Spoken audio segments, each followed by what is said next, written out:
খার অত বড় সাহস হয়ে গেল সরকারি রাস্তার মাঝে কুটি গাড়িয়া রাখতো, সে অত প্রভাবশালী মানুষ। আমরা এখানে সমস্ত তদন্ত নিমু যে কিতা কারণে ইন সরকারি রাস্তার মাঝে কুটি মারা হইল।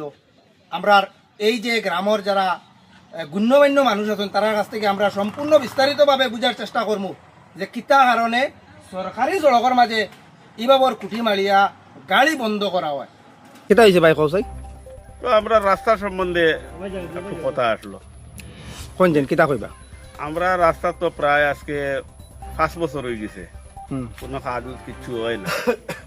বিগত যে আমরা জিপি প্রেসিডেন্ট আসলাম তাই না আমরা এই ব্লক লাগাইয়া দিছিলা, এই সময় টাকা কম আসলো, এই হিসাবে একটু ছোটো করে তাই বানাইছো।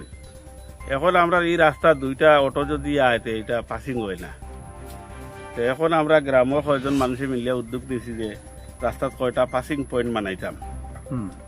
এর কারণে আমরা আজকে থেকে এই রাস্তাটা বন্ধ করে রাখছি। যা মাটি দেওয়ার পরে অটোলাইতে পাসিংয়ের কারণে আমরা এটা মাটি ছাটি এটা সব নষ্ট করলে 10-15 দিন বন্ধ থাকবো।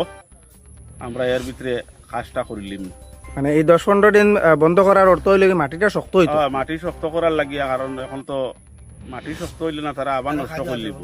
এরপরে আমরা কিছু আদলা উদলা দিয়া রাবি সুবিস দিয়া যত বড় ধরনের অর্থ আছে এটা আমরা ফিল আপ করবো।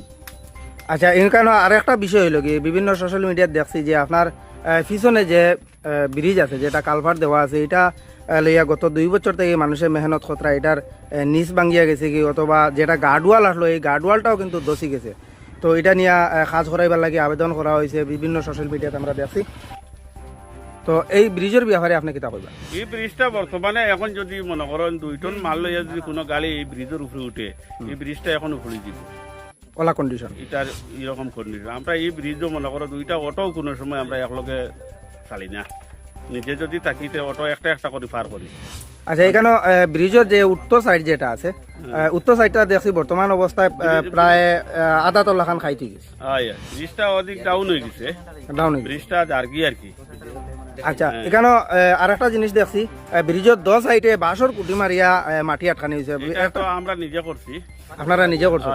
মানে খালি কোনো রকম ব্রিজটা উবাত রইতো? ব্রিজটা খালি খালা রাখার লাগিয়া 2 বছর থেকে আমরা নিজে কেন মাটি আতলা এইসব দিয়া বাঁশ দিয়া সরজা দিয়া বেড়া দিয়া মাটি আটাইয়া রাখি। এটা তো গার্ডওয়াল ফ্লাডের সময় গেছে গিয়ে এটা। তো এখন বর্তমান অবস্থায় দেখতে পারি যে রাস্তার সাইড যেগুলো আছে এগুলো আপনারা মাটি দিয়া মোটামুটি এক কলর ঠিক করে লিয়েছেন। তো ব্রিজ একটা বানাইতে তো বাক্কা বড় একটা অ্যামাউন্টের দরকার, এটা তো সম্ভব না গাঁও করলে। এটা তো আমরা দ্বারা সম্ভব হইতো না, কারণ যদি এটা প্রতিনিধিরা এরা যদি আমরা সহযোগিতা করে না তাহলে তো এটা তো আমরা পক্ষে করা সম্ভব হইতো না। তো আপনার দাবি এখন কিতা, মানে ব্রিজটা দাবি ব্রিজটা হইতো আর রাস্তাটা একটু বড় হইতো, যাতে আমরা 2টা অটো লইয়া গেলেও যাতে ফাসিং হয়।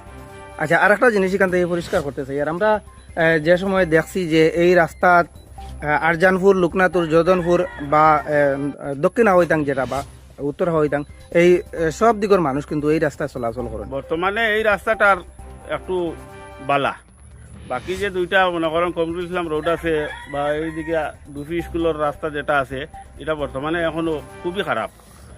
আমরা রাস্তাটা 1 কিলোমিটার পরে বাকি যে 2 কিলোমিটার আছে খুবই ভালো।